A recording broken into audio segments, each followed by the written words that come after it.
25-year run. Fuck they talking about Cabo? What they talking about, man? I ain't been back 12 hours yet. Right, come on. 50. You bring the 50 up, man. Shit looking tight slick.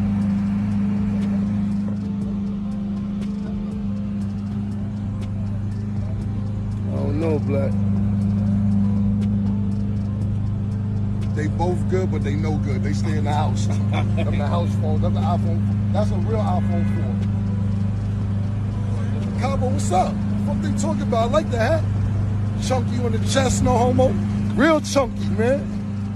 I'll get a couple. Taught me how to rap, and Cam always made sure I was on every single album he had. He was like, boy, once you figure out how to rap the same way you act in these streets, it's gonna work for you. Just keep going. And that's all so I always gotta give credit to where credit is due and shit like that. It would be no Jim Jones. This shit ain't no game. They can't play with me too much. I give them the floor to do that because that serves me no purpose. I got too much to worry about, too much to do. What was your reaction when Cam'ron brought up all these old stories and everything about you? I laugh, man. I got this thing, man. People laugh at the lies, but the truth always hurt. You know, lies are more entertaining. You heard? You get to laugh, you get the joke, but the truth is a serious thing, no matter how you look at it. The truth is what the truth is. Every nigga that put hands on you or you get told to take you cool with them. You tried to chase French Montana out the game, that ain't work out. Y'all got cool.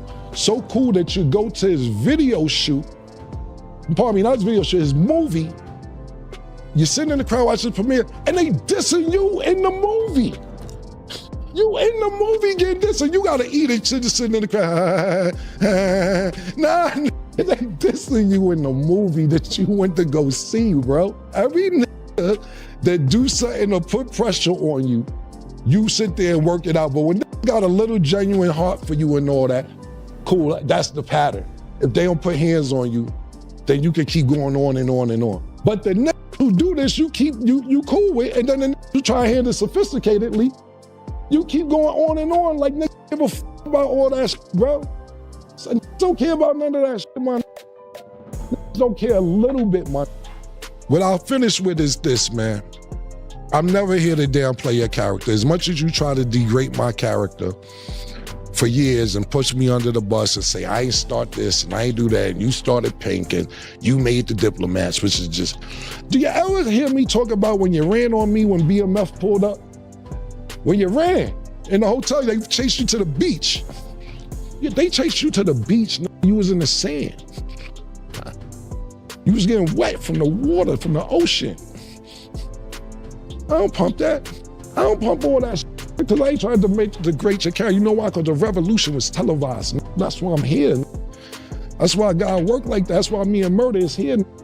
The revolution was televised because you talking. This situation isn't just about old stories resurfacing. It's really about how truth and entertainment don't land the same anymore. When Cam brought up those past moments, Jim didn't get angry, didn't panic. He brushed it off with a laugh like it meant nothing. But don't get it confused. Laughing doesn't always mean it didn't hit. Jim pointed out that lies move fast because they're funny, simple, and made for jokes. But the truth feels heavier. It sits in the room even when people try to ignore it. You can laugh at rumors all day, but when the real truth shows up, the energy changes instantly. That's why Jim said, "This ain't a game and nobody can just play with my name." He let Cam speak, not because he had to, but because responding to everything is pointless when you're focused on real moves. This wasn't anger, this was confidence. And once those stories hit the internet again, everything shifted fast.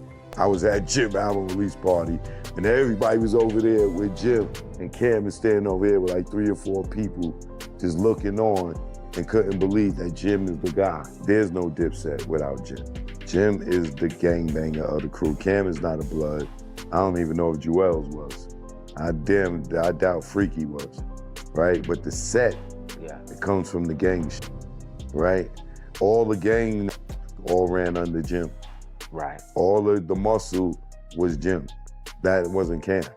You know what I'm saying? Cam was like the Jay-Z. Cam was the artist. Jim and Cam were partners, so to speak, but Jim took the role of being the underboss, the muscle, to make sure that Cam could function and move around and not have a bad reputation, or you be getting robbed and all this other stuff. So Jim put he stood front line for anything in regards to Cam, and then he put Dipset in front of Cam. The wedge that became between Cam and Jim is Jim's success. Cam always looked at him as being the star, Jim being Capo. You know what I'm saying? Right. But it's kind of like Sammy the Bull becoming John Gotti. You know what I'm saying? Gotti's probably gonna feel a little way if Sammy becomes the main man. You know what I'm saying? And in that situation, that's what it is. Jim started to grow as an artist. And as he started to grow as an artist, he started moving from standing behind Cam to he started standing next to Cam. And then it got to a point where he stood in front of Cam. And Cam was looking him over his shoulder like, yo, what you doing? And then that built the animosity. And by the time Ballin hit, Cam had a gang of animosity and internal hatred. And I know because I seen it, I was there. I felt like he was a fucking hater because like, I felt like he was supposed to be happy for Jim. He was under the wing. Jim was the muscle.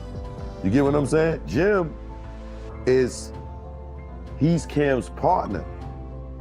But he's taking a step back to play the muscle. This is where the story starts getting complicated, because the moment those words, "Mase taught you how to rap," came out, everything shifted quickly. That claim wasn't just about music, it was about credit, roots, and who really put who in position. Jim made it clear that Mase taught him technique, structure, and discipline, while Cam pushed him to be original, not a copy. Cam's advice was simple but powerful. Rap the same way you live, and it'll connect. That wasn't about control, that was guidance, that was mentorship. Jim has always said he gives credit where it's earned, but that doesn't mean people get to rewrite the entire story. That's why this struck a nerve. Teaching someone skills doesn't mean you own their success. And once that line got crossed, this stopped being friendly history and turned into a fight over legacy. Cam and Jim history go back before me. You understand what I'm saying? When I met Cam and Jim, they were super close. So I honestly don't really know Jim being from the Bronx and all that. You know what I'm saying? When I met them, they was in 5H, which is, you know what I'm saying, Jim's apartment, and that's, like, I guess that time was after all the stuff Cam had said already with the Children of the Corn and Jim, whatever he said, you know what I'm saying? So, like I said, when I got there, Cam and Jim was like this, super tight. Mase wasn't even in the picture. I don't know Mase like that, you know what I'm saying? Every time I seen Mase, it's been a mutual, you know what I'm saying, respect there. So, that's what that's been as far as me and Mase, you know what I'm saying? As far as, when I met Cam and Jim, they were already Trump tight and locked in. You understand what I'm saying? The Diplomats was already a name they had. You know what I'm saying? I don't sit there and claim I made the dip, so that's not something I'm doing. You know what I'm saying? I made Dipset though, the two. Yeah, I did that. You know what I'm saying? This is where people started noticing a pattern, and things got uncomfortable fast.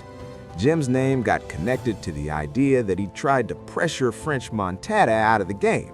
And when that didn't work, suddenly everything was cool again. Not just cool, movie premieres, public events, sitting in the crowd while shots were being thrown right on screen. That's what made it look crazy.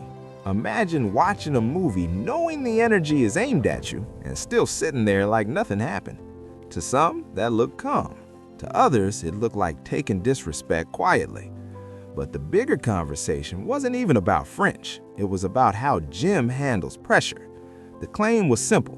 When it's real heat, things get smoothed over. But when it's just talk, the back and forth never stops.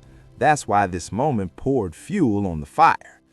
This is where podcast culture changed the game. And once names start getting mentioned, everything is fair play.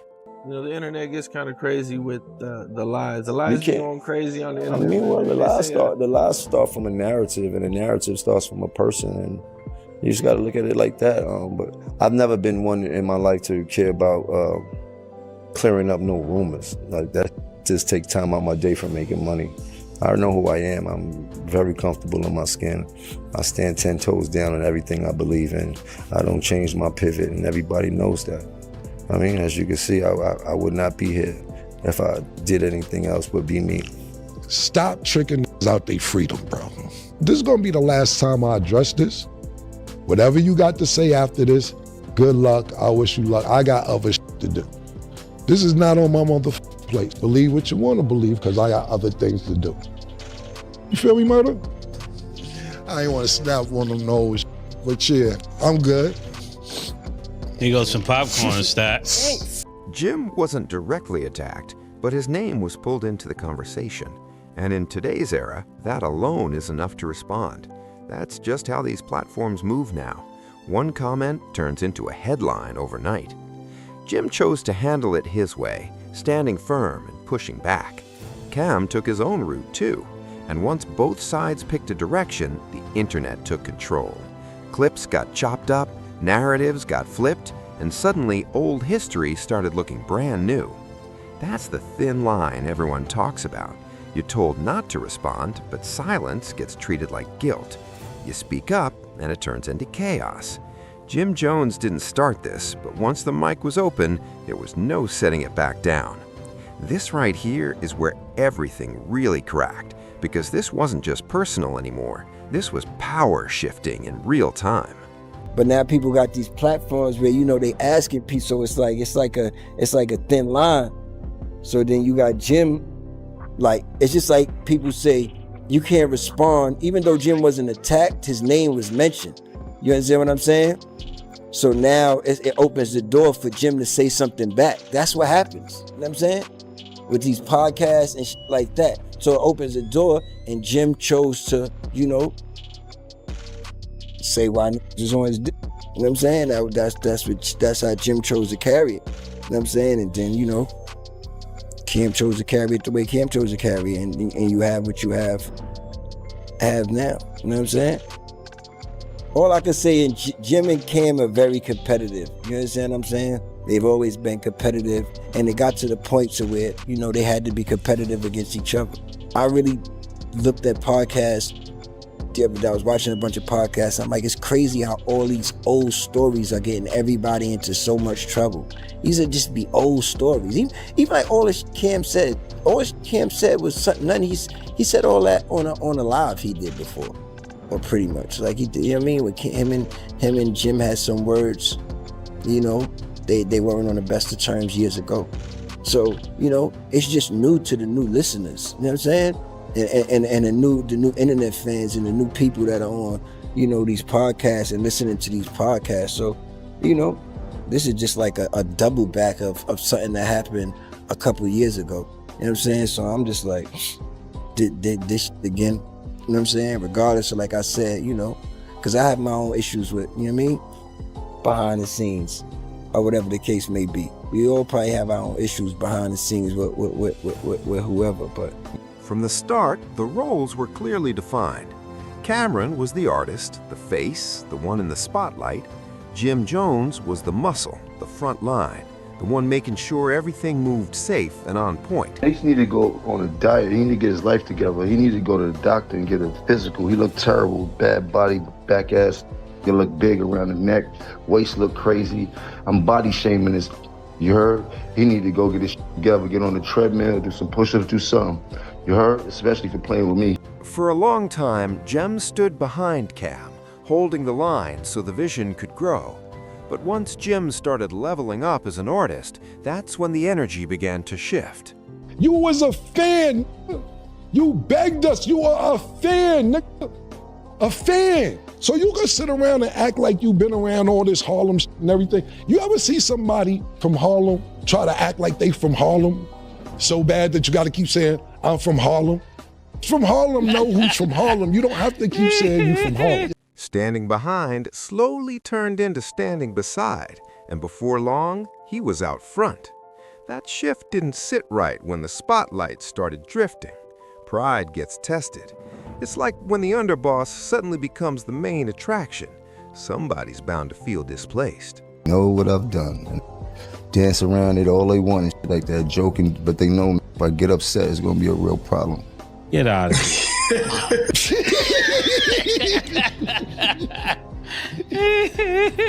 Yeah, listen, man. Listen. You were fanned out and you begged niggas to come to your house after you heard all these mixtapes. That's how you got in. Mase actually taught you how to rap. Literally. He taught you how to rap. Mase taught me how to rap. You say it. We taught you how to rap. How you ran the whole organization. How you made Diplomats. Yeah, you ain't make none of this stuff. You was a fan. That's how you got down originally. Period. I heard the new shit you did. Yo, you want to come through? Come through. Why? Why are we going to Jomo's house? So yeah, I would bring some bitches over there sometime. Little black man. That tension didn't appear out of hate overnight. It came from growth clashing with ego. And once the ball and lifestyle hit, the balance was already off.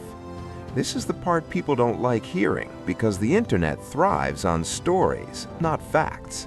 Jim made it clear, lies don't just show up, they start with a narrative, and narratives start with someone. Once that story hits the timeline, it grows legs and runs wild. I was the CEO of Diplomats. I made Diplomats with him. I was with him for every bit of his journey. I held him down. I took that position of holding him down. You are a guardian angel and designer. Did you get what the f is you talking about, man? You are not from Harlem. Why do you keep thinking that you are from Harlem, bro? You are not from Harlem. I did not grow up with you, man. Do you remember how we met? Pause. Not met, how you got cool with us? Basically, you heard our freestyles. And you came up to me one day when I was chilling in front of the house. You said, yo, man, I heard the freestyles. Y'all killing shit. More freestyles come out. Y'all heard the new shit you did. Children of the Corn, 12-minute freestyle. Mase, Cam'ron, Cardan, DJ Clue. Google Bloodshed and Cam'ron, Children of the Corn, freestyle. Oh yeah, ain't any of these places? No, you was not there, man. You wasn't there. But here's the difference. Jim never felt the need to pause his life to respond to rumors. He knows who he is, stands firm on his beliefs, and doesn't bend for public opinion. While people online debate history, he's focused on making moves and moving forward. That's why he laughs instead of reacting. Entertaining lies get clicks. The truth doesn't need promotion. When you're comfortable in your own skin, you don't chase every comment or headline. And that's what frustrated people the most. Silence gets mistaken for weakness, when really it's just someone refusing to play internet games. This is where the tone changed completely. You could hear the line being drawn. Jim made it clear this would be the last time he spoke on this situation. Not out of fear, not because of pressure, but because he has bigger things to handle. He noted that this mess feels louder now only because it's reaching new audiences. These stories aren't new. They just sound new to people who weren't around back then. Podcast culture turned old history into fresh drama, and suddenly everyone acts shocked. Jim also made it clear that the competitiveness between him and Camron was always there. That fire never went away. It just shifted focus. At some point, competing with the world turned into competing with each other. That's why he shut it down right here. No more back and forth, no more explanations, no more entertaining it. Believe what you want, pick your side, and keep it moving. He's not parking his life in comment sections. This is how old history becomes dangerous in a new era. These platforms don't let anything stay buried. Stories that were once private are now headlines, clips, and debates for people who weren't even around back then. What made this explode wasn't new disrespect, it was old moments meeting new microphones. Once names are mentioned, the rules changed. Silence looks like guilt, and speaking turns into chaos. That's the thin line everyone keeps tripping over. At the end of the day, this isn't about who talks the loudest. It's about who you believe. Some laugh at the stories, some feel the truth hit hard, and others are just here for the entertainment. So now it's on you.